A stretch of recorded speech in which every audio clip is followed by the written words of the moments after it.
Hello everyone, have you ever wanted to learn a strong, reliable and classical approach to playing e4?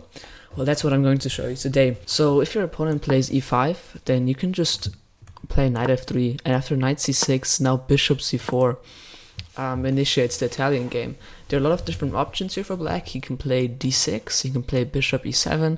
Most of the time the d6 lines will transition into the bishop e7 lines.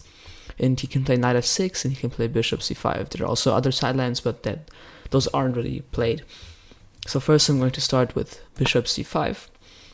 And here you can play a lot of different things. You can actually, you can also have a lot of different approaches. You can aim to expand the queen side with this b4 a4 thing. You can play more solidly, bring the knight over here.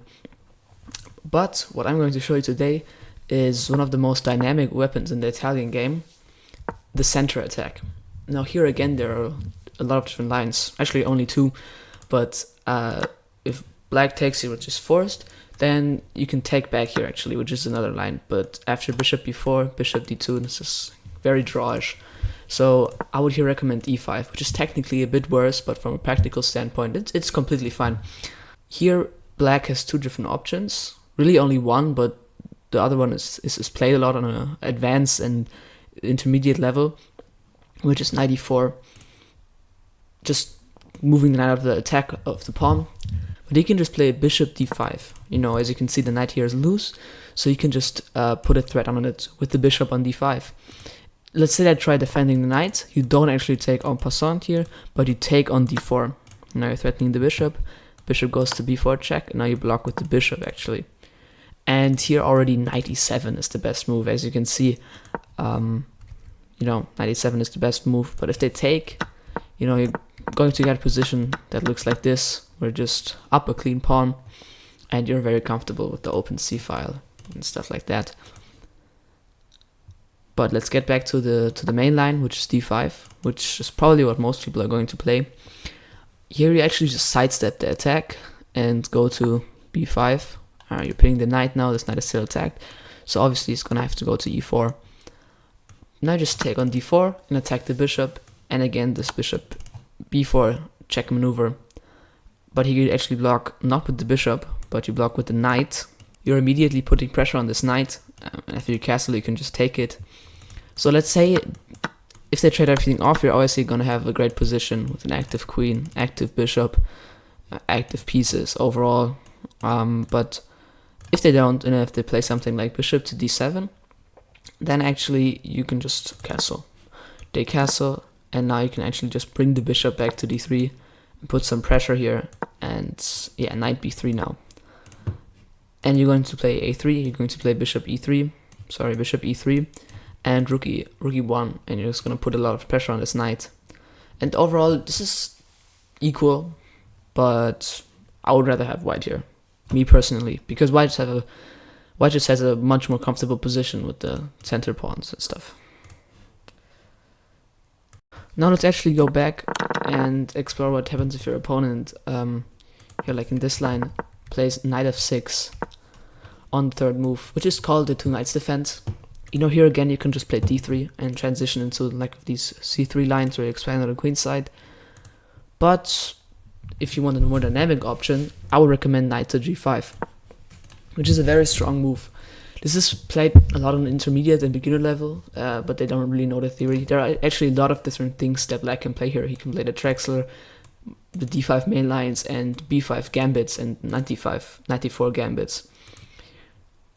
So there's obviously this trap that goes like this, and now knight takes e7, the fried liver attack.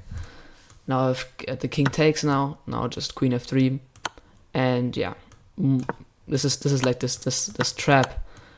But probably most people that aren't beginners will not fall into this trap. They will play knight to a5 here, which is a very important move. Now bishop b5 check, and now c6 has to block. Now you take, and now you have two different options. You could either go queen to f3, pinning this pawn, but queen to f3 is just equal. It's just kind of drawish, so I would recommend bishop d3. Your bishop is very active here, although you are blocking this bishop. But yeah, you could also go to e2, but I guess both is fine. And now, maybe you've wondered, what if he doesn't take with the pawn? He can also take with the knight here. Now he's pinned again.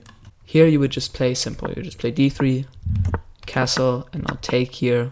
And you're just very comfortable here again.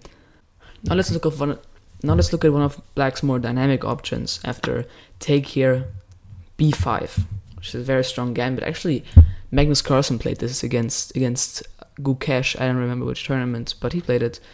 Yeah, bishop f1 now, which kind of steps out of this attack, but you're also going to capture later on. Now knight takes d5 is played a lot. And yeah, here as you can see, bishop takes b5 is the best move when you're attacking this knight. So bishop to b7 defense, and now you just simply play d3, defending this knight, and now if something like h6, you just go back, bishop d6, and now I actually play c4. This is this idea you have to keep in mind, kind of. Here you just comfortably have a lot of central space with these pawns here. You have nice pieces, and in a practical sense, it should be good for white. Now the opponent can also go knight to d4 in this b5 line after bishop f1, instead of taking here, as we looked at earlier. He would just play c3, attacking the knight, but now knight takes d5, which is a very important and critical move, attacking this. But you would just take on d4, queen takes d5, and now just bishop takes b5 check. I mean, yeah, this is a lie, but if you know what you're doing, then it's really not that dangerous. After king d8, you just castle, bishop b7, and here actually can go queen f3. You're pinning the knight, and after something like rook b8, unpinning, you would just take back here, and you're completely fine. From a practical point, again, this is very good for white. Now we've looked at this b5 and the knight d4 line, but they can also actually go knight d4 immediately, like this.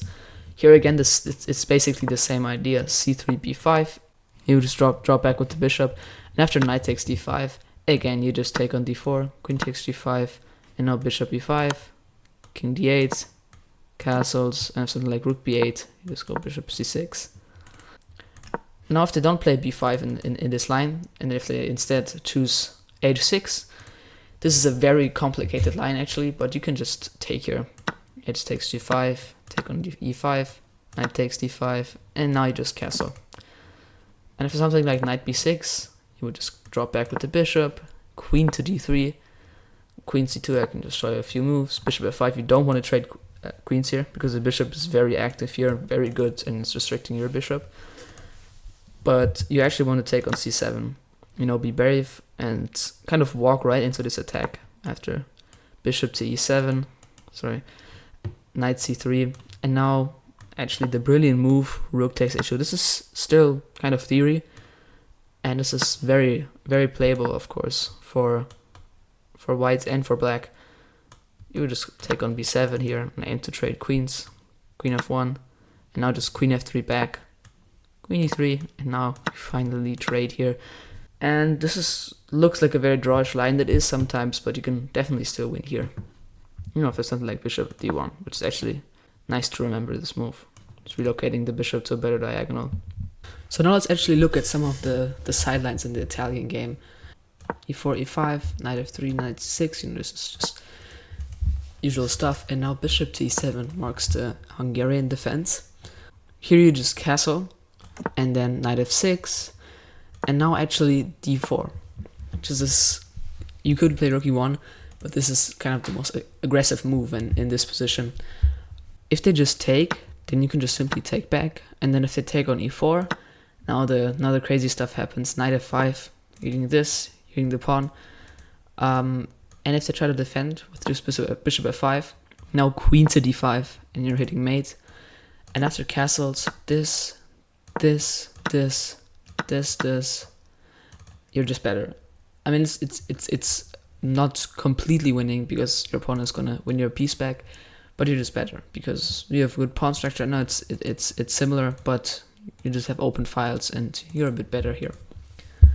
Now if they play d6 here after d4, then you can just simply play d5. Something like knight a5 doesn't actually work because of bishop d3, and as you can see here, you're just gonna play b4 and kick the knight. So probably something like b6 has to be played to save the knight here. But this knight is just garbage. This bishop is garbage. So it's really not a good idea to play that. So here So here black actually just has to play knight b8, which is kind of depressing. Yeah, but you just play rook e1 here, and after something like c6, you just go back to d3. Actually, this initiates a trap. If they take, and I think they win a pawn, you hit them with this check, and you win their knight. And also look at another option, which is here after this move d4, if they take on e4. You can actually just take here. This is, this is again a bit better for white. And now something like d6, which is quite common, you actually have the brilliant move, bishop takes f7. The brilliant move.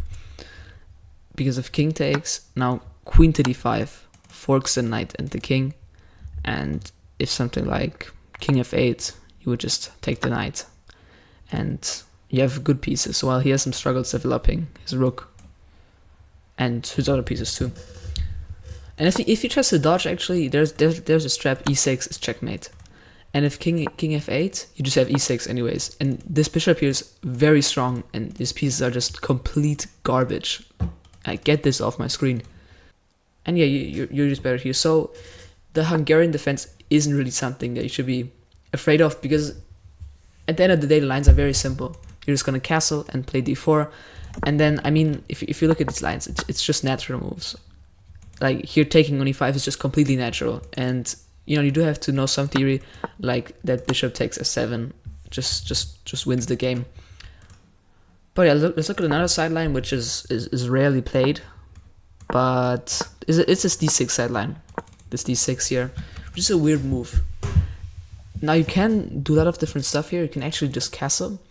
But the point of this d6 is to either develop the bishop to e7 and go into this Hungarian defense, or it is to play a quick knight a5. Like for example, knight a5, I actually got hit with this in some blitz games, where you're just going to get the bishop here. d3 is the best line.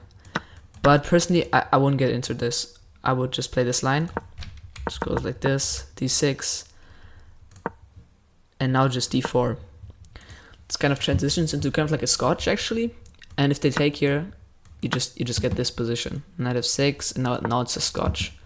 Knight c3, bishop e7. And as you can see, this bishop has some trouble getting a good square. It's kind of like a defensive bishop, but yeah, this bishop is going to be quite good.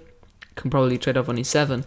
But I mean, you just have a way more comfortable position. You have the knight, the good bishop, steering on f7. You have easy bishop development to f4. And maybe you can play a4, a5, and expand on the queen side.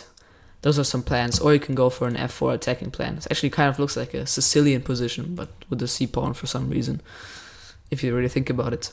Yeah, here just castle. And white is just a bit better. It's not winning by any means, but white is just a bit better. So yeah, you really don't have to be scared of any of these lines with d6 or bishop e7. They're playable, of course, and if you don't know what they're doing, they can be really dangerous, and black can get good positions. But because I just showed you what you have to do, it's really no big thing.